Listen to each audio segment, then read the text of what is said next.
Hello guys, welcome to my channel. आज हम लोग इक्वेशन सॉल्विंग पे डिस्कस करने वाले हैं। इक्वेशन सॉल्विंग में अगर दो लीनियर इक्वेशन को सॉल्व करना है तो हमें तीन मेथड्स आते हैं। ये कह लीजिए हमारे सिलेबस में तीन मेथड हैं। तीन मेथड से उनको सॉल्व। पहला मेथड है सब्स्टिट्यूशन मेथड जिसको बोलते हैं प्रतिस्थापन विधि। और दूसरा तरीका है एलिमिनेशन मेथड जिसको बोलते हैं विलोपन विधि। क्या बोलते हैं? विलोपन विधि। तीसरा तरीका है क्रॉस मल्टीप्लिकेशन मेथड जिसको बोलते हैं वज्र गुणन विधि। आइए एक एक करके इनको सीखते हैं और एक उदाहरण लेके तीनों तरीके से सॉल्व करने की कोशिश करते हैं। तो हम सबसे पहले इक्वेशंस को ले लेते हैं। इक्वेशंस हम मान लेते हैं हमारे पास जो इक्वेशंस रहेंगी वो 2x + y = 5 रहेगी और दूसरी इक्वेशन रहेगी x - 2y = 1, है ना। इस इक्वेशन को हम इन तीनों मेथड से सॉल्व करने की कोशिश करते हैं और आपको समझाने की कोशिश करते हैं। तो सबसे पहला तरीका जो है हमारा सब्स्टिट्यूशन मेथड है। तो सब्स्टिट्यूशन मेथड यानी प्रतिस्थापन विधि में सबसे पहले क्या काम करते हैं? प्रतिस्थापन विधि में जो दी गई इक्वेशंस है, एक तो इक्वेशन ये है, दूसरी इक्वेशन ये है। आप चाहो तो इनमें से कोई भी इक्वेशन को ले सकते हो और जो इक्वेशन आप लोगे उस इक्वेशन से किसी एक वेरिएबल यानी चर का मान आप निकालो। जैसे हमने पहली इक्वेशन उठा ली तो 2x + y बराबर है 5, है ना। हमने यहाँ से x का मान निकालने की कोशिश करो, है ना। तो 2x = 5 - y। तो यहाँ से x का मान निकालोगे तो क्या आ जाएगा? 5 - y / 2। हमने x का मान पहली इक्वेशन से निकाल लिया। अब इस पहली इक्वेशन से जो x का मान निकाला है वो दूसरी इक्वेशन में रख देंगे। तो दूसरी इक्वेशन हमारी क्या है? हमारी जो दूसरी इक्वेशन है वो है x - 2y = 1। अब इसमें x की जगह हम मान रखेंगे तो 5 - y / 2 माइनस का 2y बराबर कितना? 1, है ना। यहाँ एलसीएम ले लेंगे तो 2 एलसीएम आ जाएगा। यहाँ आ जाएगा 5 - y, यहाँ आ जाएगा 4y, 2 2 = 4y, है ना, = 1। तो यहाँ से अगर आगे इसको सॉल्व करेंगे तो हमें क्या देखने को मिलेगा कि 5 - 5y / 2 बराबर कितना? 1। तो यहाँ से 5 - 5y बराबर 2। तो यहाँ से 5y बराबर कितना हो गया? 5 - 2। 2 को इधर भेज देंगे, 5y को उधर भेज देंगे। तो यहाँ से 5y बराबर कितना? 3। तो यहाँ से y बराबर कितना? 3/5।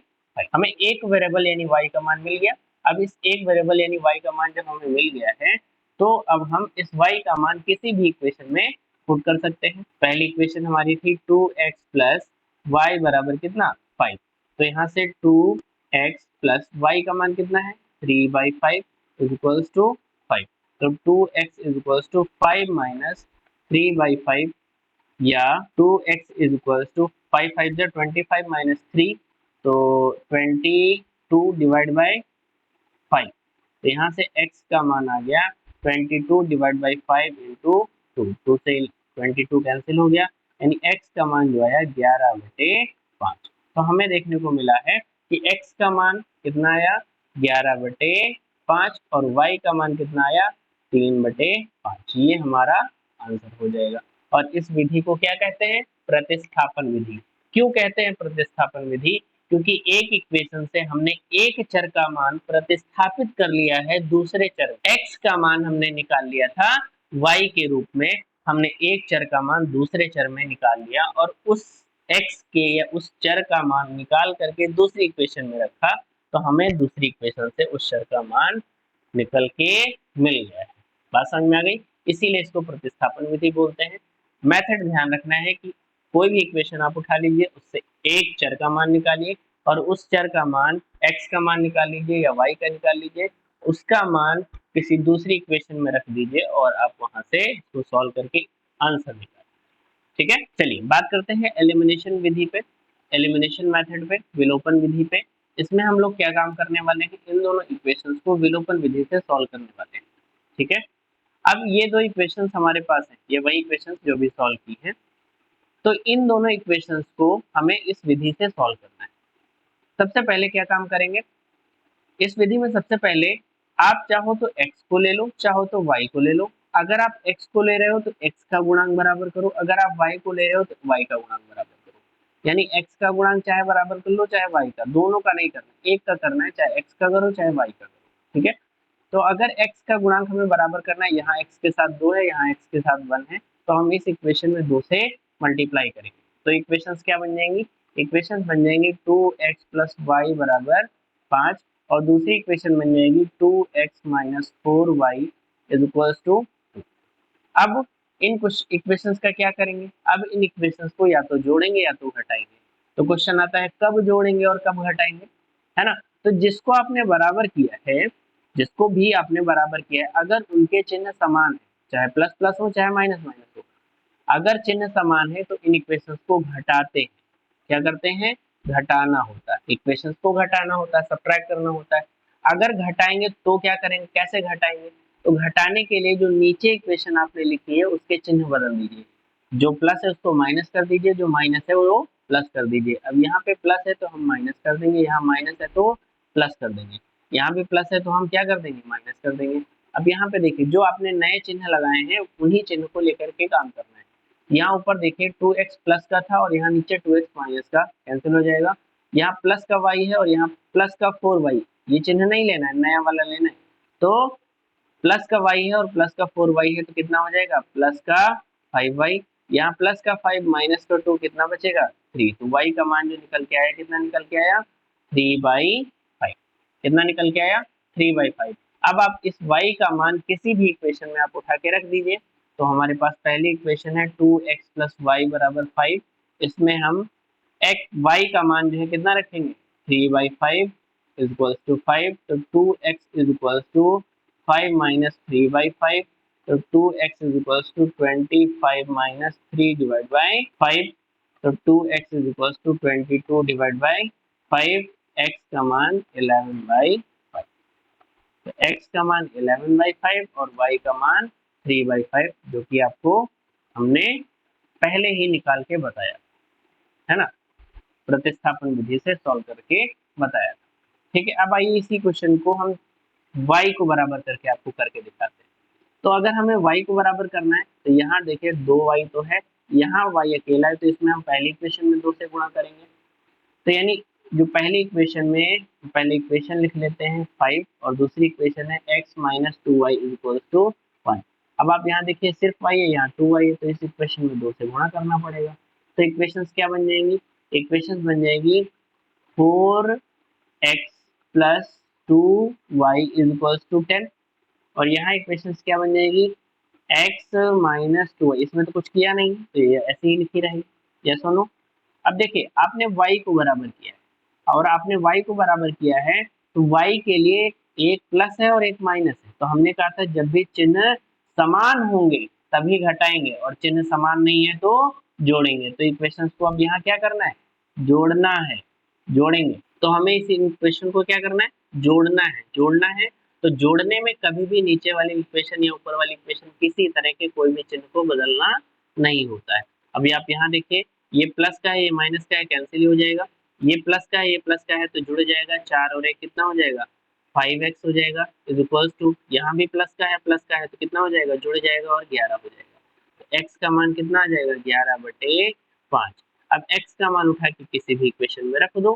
तो x का मान जब उठा के आप रखेंगे दूसरी इक्वेशन में या पहली इक्वेशन में, कहीं पे भी आप रख दीजिए, तो दूसरी इक्वेशन जो है हमारी x माइनस 2y बराबर 1 है। x का मान है 11/5 माइनस 2y बराबर कितना, 1। 1 को उधर भेज देंगे, 1 को इधर भेज दीजिए, 2y को उधर भेज दीजिए। तो आप 11/5 और 1 को इधर ले आए तो माइनस में हो गया, और ये 2y को उधर ले जाएंगे तो प्लस में हो जाएगा। तो इसका मतलब है आप एलसीएम ले लीजिए तो 5 एलसीएम आ जाएगा, 11 माइनस 5 इज इक्वल टू कितना, 2y। तो 11 माइनस 5 कितना आ जाएगा, 6/5 इज इक्वल टू 2y। 2 से ये कैंसिल हो जाएगा, तो y का मान कितना आया, 3/5, जो कि हमने निकाल के भी आपको बताया था। हमने कहा भी था कि y का मान जो है 3/5 आएगा और x का मान 11/5। अभी आपने सॉल्व करके इसको देखा हुआ है। तो हमने इसको आपको दोनों तरीके से बता दिया, इक्वेशंस को जोड़ना कब होगा, इक्वेशंस को घटाना कब होगा, ठीक है ना। इक्वेशंस को कब जोड़ना है, इक्वेशंस को कब घटाना है, ये भी हमने दोनों तरीके से आपको सॉल्व करके बता दिया। आइए अब आते हैं तीसरे मेथड पे, जिसको बोलते हैं, चलिए अब हम इन इक्वेशंस को क्रॉस मल्टीप्लिकेशन मेथड से सॉल्व करने की कोशिश करते हैं। तो क्रॉस मल्टीप्लिकेशन मेथड से सॉल्व करने से पहले, है ना, इस विधि से सॉल्व करने से पहले हम इस विधि को जनरल टर्म में आपको समझाना चाहते हैं, है ना। तो जनरल टर्म में अगर मान लीजिए हमारे पास दो इक्वेशंस हैं, a1x plus b1y plus c1 बराबर 0, और दूसरी इक्वेशन है a2x plus b2y plus c2 बराबर कितना 0। हमारे पास ये दो इक्वेशन, तो इस इक्वेशन को सॉल्व करने का तरीका वज्र गुणन विधि से कैसे होगा, आपको क्या करना है, आपको कुछ ऐसे लिखना है, b1 यहाँ से स्टार्ट करना है, b यहाँ से स्टार्ट करिए, तो b1 फिर नीचे लिखिए b1 b2, फिर लिखिए c1, फिर लिखिए c2। आप इधर की तरफ बढ़िए, अब आगे तो कुछ है नहीं, तो आप शुरुआत में आ जाइए a1 a2, और फिर लास्ट में जहां से स्टार्ट किया वहीं पे खत्म हो जाना है। इस चीज को आपको ध्यान रखना है ना, इस चीज को आपको ध्यान रखना है। कहाँ से शुरू करना है, बीच से शुरू करना है, b1 से शुरू करना है, y वाले से शुरू करना है। बेसिकली आप ऐसे याद रखो कि y वाले से शुरू करना है, तो y वाला कहाँ है, b1 b2, तो b1 b2, फिर उसके बाद c1 c2, फिर उधर तो अब कुछ बचा नहीं है, तो आप इधर आ जाओ a1 a2 और फिर b1 b2। क्लियर। अब क्या करना है, यहाँ लिखना है x, यहाँ लिखना है y और यहाँ लिखना है 1, है ना। अब आपको इसको इससे मल्टीप्लाई करना है, फिर माइनस करके इसको इससे मल्टीप्लाई, इसको इससे मल्टीप्लाई करना है, फिर माइनस करके इसको इससे मल्टीप्लाई करना है, इसको इससे मल्टीप्लाई होगा और इसको इससे मल्टीप्लाई होगा। देखिए कैसे होगा, आपको कैसे लिखना होगा, x बटे, हमने क्या कहा था, b1 को सबसे पहले ये वाला मल्टीप्लाई होगा, पहले ये वाला मल्टीप्लाई होगा, तो b1 c2 क्या लिखेंगे, b1 c2 minus b2 c1, b2 c1, clear, बराबर हो जाएगा y बटे c1 a2, क्या लिखेंगे, c1 a2 minus c1 a2 minus c2 a1, c2 a1 बराबर, यहाँ 1 बटे लिखेंगे, क्या लिखेंगे, a1 b2, a1 b2 minus a2 b1, a2 b1। Clear. आपको ये मेथड होता है इसको सॉल्व करने का, फिर उसके बाद एक्स वाई के मान आ जाए। आई थिंक आपको ये बात समझ में आ गई होगी। अब हम इस उदाहरण से इस चीज को सॉल्व करने की कोशिश करते हैं। हमारे पास ये दोनों इक्वेशंस हैं। अब इन इक्वेशंस को सबसे पहले हम थोड़ा सा कन्वर्ट कर लेते हैं। जैसे इक्वेशन हमारे पास लिखी थी बराबर 0 ले आते हैं, तो यानी इसको लिखेंगे 2x प्लस वाई माइनस 5 बराबर कितना 0, और दूसरी इक्वेशन को लिखेंगे x माइनस 2y माइनस 1 बराबर 0, है ना। ये दोनों इक्वेशंस कन्वर्ट हो गई। अब यहाँ से अगर हम a1 का मान देखें, इसको तुलना करेंगे a1x plus b1y plus c1 बराबर 0 से, तो इसमें आपको a1 कितना देखने को मिल रहा है, a1 देखने को मिल रहा है 2, और b1 जो है कितना देखने को मिल रहा है 1, और c1 कितना देखने को मिल रहा है माइनस का 5। ऐसे ही इस इक्वेशन को कन्वर्ट आप तुलना करेंगे a2x plus b2y plus c2 बराबर 0 से। आप चाहो तो तुलना ना भी करो तो भी काम चल जाएगा, लेकिन आप कर लो। a2 का मान कितना आ रहा है 1, b2 का मान कितना आ रहा है -2, और c2 का मान कितना आ रहा है -1, है ना। अब आपको कहाँ से स्टार्ट करना था, y से स्टार्ट करना था, तो y के साथ में यहाँ क्या है 1 है, तो 1 लिखेंगे। यहाँ y के साथ कितना है -2 है, तो -2 लिखेंगे। फिर आगे आएंगे, यहाँ देखिए -5 है और यहाँ -1 है। अब इधर तो कुछ बचा नहीं, तो फिर से आ जाएंगे, यहाँ देखिए 2 है और यहाँ क्या है 1 है, और फिर से जहाँ से शुरुआत की थी वहां तक जाना है, तो 1 और -2। हमने बताया था इस यहाँ पे x लिखना है, यहाँ पे y लिखना है, यहाँ पे है ना। आपको इससे इसको मल्टीप्लाई करना है, माइनस दिस इंटू दिस करना है, इससे इसको मल्टीप्लाई करना है, माइनस दिस इंटू दिस करना है, इससे इसको मल्टीप्लाई करना है, माइनस दिस इंटू दिस करना है। तो दिस का मतलब है आप क्या लिखेंगे, x बटे 1 इंटू -1, 1 इंटू -1, माइनस का, देखिए कैसे मैं कर रहा हूँ, मैं ब्रैकेट लगा के काम कर रहा हूँ। अगर आप ब्रैकेट नहीं लगाते हैं तो गलतियां बहुत ज्यादा संभव हो सकती है। ये इंटू ये, यानी -2 इंटू -5 बराबर, यहाँ देखिए y बटे माइनस का 5 into 1, -1 into 2 is equals to 1 divided by 2 into -2 -1 into 1। Clear. अब आप इसको सॉल्व कर लीजिए। x यहाँ आ जाएगा -1, यहाँ देखिए माइनस माइनस प्लस आ जाएगा, तो 5 2 5 जा 10, तो यहाँ आ जाएगा माइनस का 10 is equals to y divide by यहाँ आ जाएगा माइनस का 5, यहाँ देखिए माइनस का 2 आएगा, लेकिन इस 2 से इस माइनस से प्लस हो जाएगा तो प्लस का 2 इज इक्वल्स टू यहाँ देखिए माइनस का 4 और यहाँ आ जाएगा माइनस का 1।